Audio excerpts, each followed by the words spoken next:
I'm Natasha Hope Simpson. I'm an artist living here in Wolfville, Nova Scotia. I graduated from NASCAD last year. In November of 2013, I was given an artistic opportunity to work with figurative sculpture on my own body after I got hit by a car and lost my left leg below the knee. I was invited by Professor Barbara Launder to attend her Introduction to Forms class. I met Natasha at the class. She came in and she didn't talk about the loss of her leg. She talked about this negative space that she now had on her body and the process she was going through to design it. Gregor and NASCAD University are looking at expanding into 3D printing. And I said, you know, wouldn't it be nice to feature a student with a design background who is anxious to rehabilitate not only herself, but to use design in prosthetics. And he went up to me and he said, I've been working with this guy, Kendall Jodrey. You really need to connect with him. I think it'd be a great conversation to talk about what Kendall's trying to do with his company, Thinking Robot Studios, and the future of prosthetic design and manufacture. We just jumped in without even thinking about it. We wanted to do custom prosthetics to restore people's personality and add design flair to it. I really didn't know what to think when they said we're going to try and make this prosthetic leg within a 2-week time period, but I thought it was pretty exciting. And when we decided that this was actually going to happen, we had 15 days.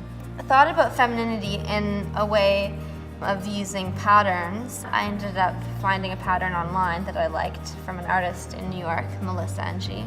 She had made these masks that had a very beautiful design printed on them, and they were 3D printed, so I knew that the design would format with the software that we were using.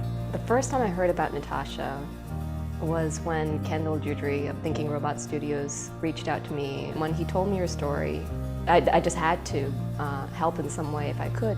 What 3D printing allows us to do is engineer those panels, those decorative panels that go outside, apply the imaging, and then print them with very little labor in between those steps. ProJet 7000 was the printer that created the 8 individual parts. Again, we had 7 days, but literally they only had 5 to 7 days from Boston to here. 3D Systems really pulled out all the stops to deliver that product to us, and coincidentally it arrived in the worst snowstorm of the year. So 17 days was the start to finish.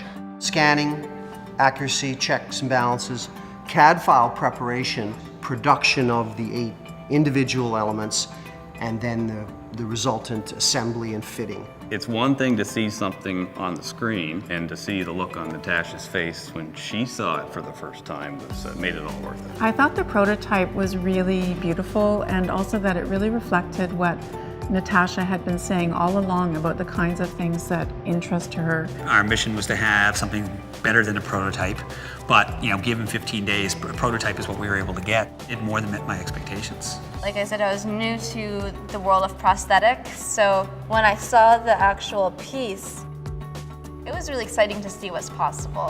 One of the real dividends that came from democratizing 3D scanning and 3D printing is that everyone can become a designer when it comes to a product that's very personal to them. Inviting people to co-design their own product and make something that's not only functional mechanically and biomechanically, but also very personal, very meaningful, because this should be as much art and design as it is pure mechanics. And it's really through 3D printing and 3D scanning that we can go down that path.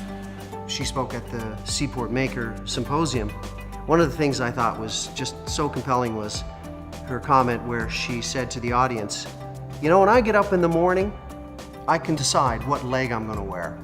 Natasha is one of those people that probably would have at least half a dozen iterations that she might choose to wear at any particular day of the week. Before 3D printing, that was just not possible.